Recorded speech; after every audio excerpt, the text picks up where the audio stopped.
सब कुछ झूठा हो सकता है, लेकिन भगवान के सामने बहाए आंसू नहीं। प्रेम का मतलब सिर्फ प्रेम नहीं होता। प्रेम का मतलब सम्मान और विश्वास होता है। वो सम्मान और विश्वास जो प्रेम से परे है। जब आप प्रभु के साथ जुड़ जाओगे तो आपकी परीक्षा आरंभ हो जाएगी। कुछ लोग इसे दुख समझते हैं तो कुछ लोग प्रभु की कृपा। छल, कपट, पाप का फल इसी धरती पर भुगतना पड़ता है। याद रखना, समय किसी को क्षमा नहीं करता। सफलता का मतलब यह नहीं कि आपको किसी दूसरे से बेहतर बनना है, बल्कि सफलता का मतलब है जो आप अभी हैं उससे बेहतर बनना। वो परीक्षा कठिन लेता है मगर सहन करने की शक्ति भी देता है।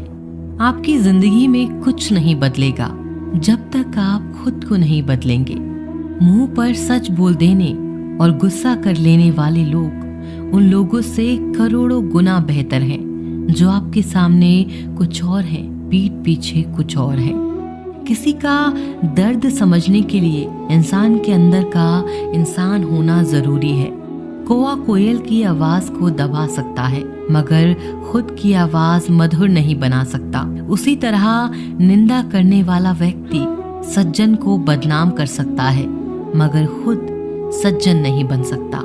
अगर अकेलापन है तो उसे एक वरदान समझो, क्योंकि परमात्मा ने तुम्हें खुद में सुधार लाने का थोड़ा अधिक समय दे दिया है। अकेले रहने का आनंद लेना सीखें, क्योंकि कोई भी हमेशा के लिए आपके साथ नहीं रहेगा। वक्त की एक आदत बहुत अच्छी है, जैसा भी हो गुजर जाता है। कामयाब इंसान खुश रहे ना रहे, खुश रहने वाला इंसान कामयाब जरूर हो जाता है। किसी का साथ होना ही सबसे ज्यादा कीमती हो जाए, वह रिश्ता जिंदगी का सबसे बड़ा हासिल होता है। जब सुखी हो तो भगवान को मत भूलना, और जब दुखी हो तो भगवान पर विश्वास रखना। उन्हें छोड़ देना उचित है जो आपके होने का मूल्य नहीं जानते हो। यदि जगत में प्रत्येक कार्य मनुष्य द्वारा संभव होता तो मेरा अस्तित्व ही नहीं होता। जहां से तुम्हारे प्रयत्नों का अंत होता है, वहीं से मेरा अर्थात ईश्वर का कार्य प्रारंभ होता है। बच्चा क्या खाएगा, क्या पिएगा, क्या पहनेगा, इसका ध्यान बच्चा नहीं उसकी माँ रखती है। हमें क्या देना है और क्या नहीं देना है स्वयं भगवान देखते हैं। झूठ और दिखावे की रफ्तार कितनी भी तेज हो, पर मंजिल तक केवल सच ही पहुंचता है। लोग रंग बदलते हैं, मुरली वाला वक्त बदल देता है। मन एक सुंदर सेवक और खतरनाक स्वामी है। मनुष्य को जीवन की चुनौतियों से भागना नहीं चाहिए और ना ही भाग्य और ईश्वर की इच्छा जैसे बहानों का प्रयोग करना चाहिए। शांत बने रहो जब तक तुम्हारा सही वक्त नहीं आ जाता। इंसान का सबसे अच्छा मित्र स्वयं की आत्मा और मन होता है, जो अच्छी बातों पर शाबाशी देता है और बुरी बातों पर झंझोड़ता है। खाली हाथ आए हैं और खाली हाथ ही जाओगे। जो आज तुम्हारा है कल किसी और का होगा। इसीलिए जो कुछ भी तू करता है उसे भगवान को अर्पण करता चल। स्वास्थ्य सबसे बड़ा उपहार है, संतोष सबसे बड़ा धन है, वफादारी सबसे बड़ा संबंध है। छल करोगे तो छल मिलेगा, आज नहीं तो कल मिलेगा। जियोगे जिंदगी सच्चाई से तो सुकून हर पल मिलेगा। उपवास हमेशा अन्न का ही क्यों, लोभ, लालच, घृणा, चुगली, क्रोध और गंदे विचारों का भी होना चाहिए। मन का संकल्प और शरीर का पराक्रम यदि किसी काम में पूरी तरह लगा दिया जाए तो सफलता अवश्य मिलती है। भाग्य के दरवाजे पर सर पीटने से बेहतर है कर्मों का तूफान पैदा करें, दरवाजे अपने आप खुल जाएंगे। क्रोध की अवस्था में भ्रम जन्म लेता है, भ्रम बुद्धि को नष्ट कर देता है। बुद्धि के नष्ट होते ही व्यक्ति का पतन हो जाता है। पानी मर्यादा छोड़े तो विनाश होता है, यदि वाणी मर्यादा छोड़े तो सर्वनाश होता है।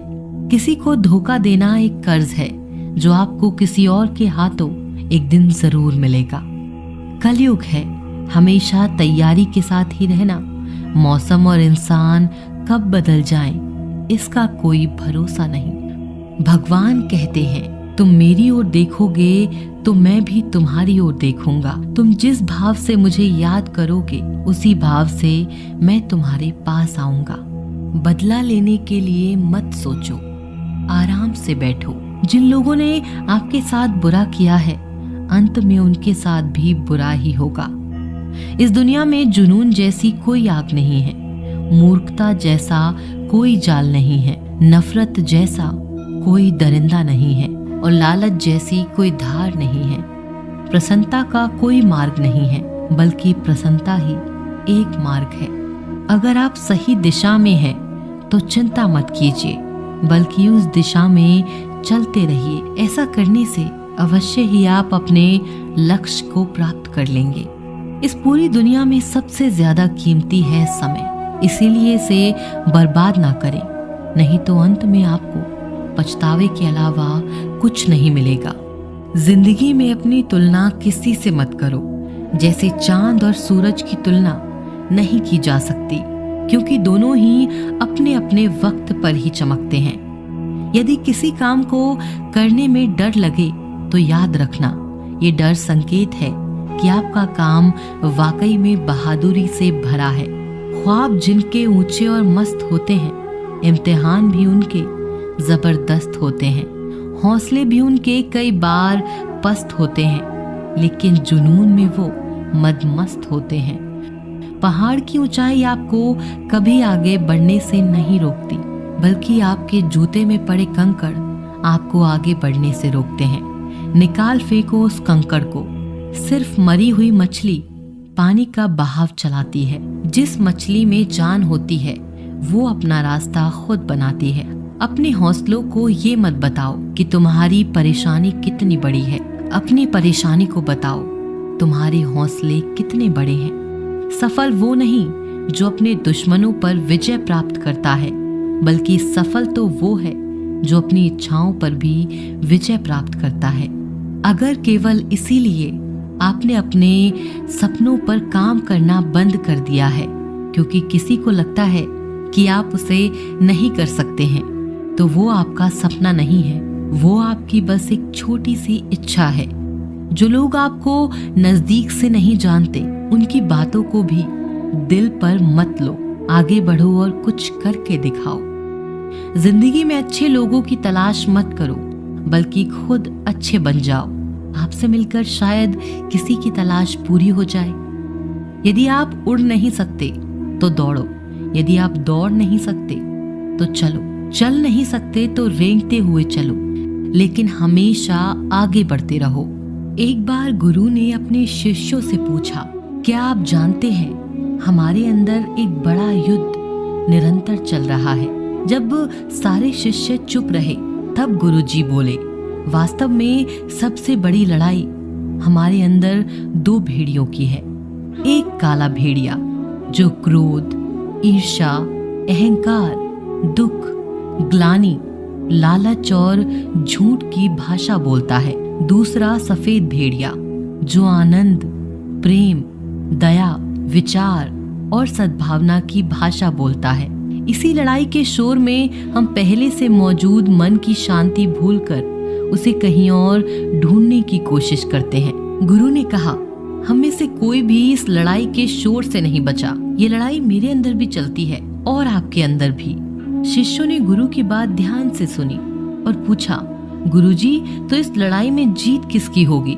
गुरुजी ने कहा, वही भेड़िया जीतेगा जिसे तुम खाना दोगे। खाना देने का मतलब है हमारे पास शक्ति है ध्यान देने की। हम जिस भेड़ियों की बातों पर ध्यान देंगे वो बड़ा और ताकतवर होता जाएगा।